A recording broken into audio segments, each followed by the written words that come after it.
ില്ല അതിന് നമുക്ക് പറ്റിയില്ല. അതാണ് ഒന്നാമത്തെ കാര്യം. ഇന്നത്തെ ദിവസം നരിക്കുനി ഭാഗത്ത് നമുക്കൊരു പ്രൊമോഷൻ ഉണ്ടായിരുന്നു. അത് കഴിഞ്ഞ് കാണ്ട് പെരേക്ക് എത്തിയപ്പോ നേരം 7 മണി ആയിക്കണം കേട്ടോ. പിന്നെ പോന്നപ്പോ ഒരു ചുരിദാറും എടുത്തുകാണ്ടാണ് പോകുന്നത്. പറ്റിയിട്ടൊന്നുമില്ല, എന്നാലും പുതിയത് കാണ്ട് ഒന്നിട്ട് എടുത്തേക്കാണ്. ഞാൻ എടുക്കാൻ കരുതിയിട്ടില്ലേനും.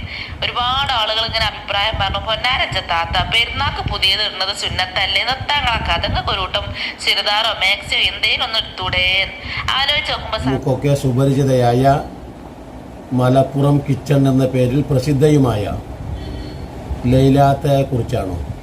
ആ ലൈലാത്ത പറയുന്ന വാക്കുകൾ നിങ്ങളൊക്കെ കേട്ടിട്ടുണ്ടാകുമല്ലോ. യഥാർത്ഥത്തിൽ ആളുകളെ എങ്ങനെയാണോ സ്വാധീനിക്കുക, ചില കാര്യങ്ങൾ അങ്ങനെയാണല്ലോ.